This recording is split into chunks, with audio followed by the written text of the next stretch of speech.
मरचू जंगल से लकड़ियां काटकर बाजार में बेचने गया, लेकिन उसे लकड़ियों के अच्छे दाम नहीं मिले। इस पर मरचू ने कहा, अरे भैया, इतने कम पैसे, इन पैसों में तो 2 वक्त का खाना भी नहीं मिलेगा। आप मुझे बहुत ही कम पैसे देते हैं। मैं इतनी मेहनत से लकड़ियां काट कर आता हूँ, लेकिन उनके पैसे मुझे बहुत कम मिलते हैं। भैया, तुम्हारी लकड़ियां होती ही इतनी कमजोर हैं कि मैं इससे ज्यादा पैसे नहीं दे सकता। तुम्हारी लकड़ियों के बस इतने ही पैसे बनते हैं। अरे भैया, कुछ ज्यादा कर दो ना। वो क्या है ना कि इन पैसों का तो कुछ भी नहीं आता। मैं अपनी जिंदगी कैसे गुजारूंगा। भैया, तुम जाकर अच्छी लकड़ियां लाओ, तभी इन लकड़ियों का अच्छा दाम मिल पाएगा, वरना इन लकड़ियों का तो यही दाम है। ये सुनकर मरचू बहुत ज्यादा परेशान हो गया और पैसे लेकर किराने की दुकान से सामान खरीदकर घर आ गया। घर पहुंचते ही मरचू की पत्नी सीता ने कहा, अरे जी, सामान ले आए आप? हाँ जी, सामान ले आया हूँ। सीता के चेहरे पर खुशी छा जाती है, लेकिन जब उसने सामान देखा, जी, इसमें तो बहुत थोड़ा सामान है। हाँ सीता, मुझे पता है कि यह सामान बहुत थोड़ा है, लेकिन मैं क्या करूं? मेरे पास जितने पैसे थे, मैं उतने का ही सामान लेकर आ गया हूँ। इस तरह हमारा गुजारा कैसे हो पाएगा जी? आपको तो पता ही है कि हम कितनी मुश्किलों से गुजारा करते हैं। हाँ हाँ, मुझे पता है, लेकिन मैं कर भी क्या सकता हूँ? मेरे पास इतने पैसे ही नहीं कि हम एक अच्छी जिंदगी गुजार सकें। इतनी मेहनत कर रहा हूँ, लेकिन फिर भी मेहनत का फल नहीं मिल रहा। इतनी मेहनत से अच्छी लकड़ी काट कर आता हूँ, लेकिन मुनासिब दाम नहीं मिलता। मैं तो बहुत परेशान हूँ। क्या करूँ? कहाँ जाऊँ? अरे जी, आप परेशान न हो, आप कोई और काम देख लें। मैंने कई बार काम तलाशने की कोशिश की, पर किसी ने भी मुझे काम नहीं दिया। ये सुनकर सीता भी काफी ज्यादा परेशान हो गई।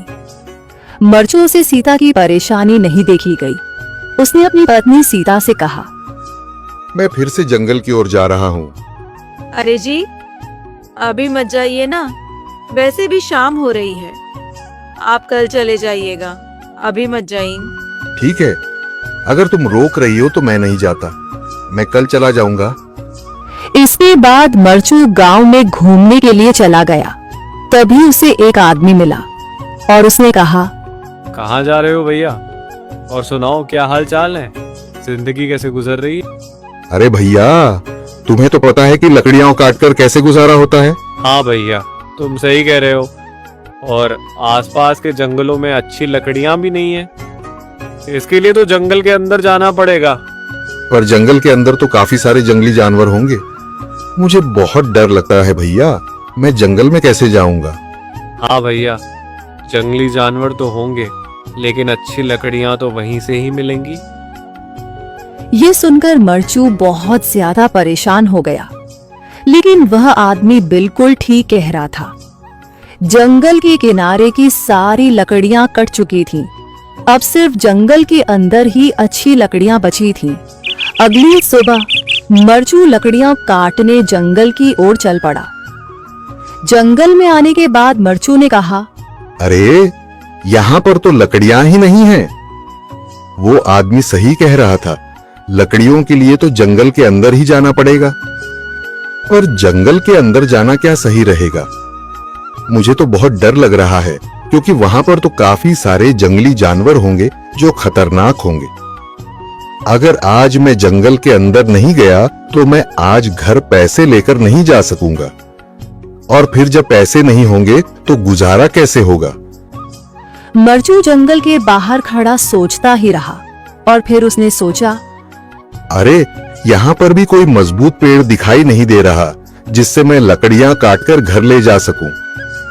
लगता है और अंदर जाना पड़ेगा। यही सोचकर मरचू जंगल के अंदर चला गया।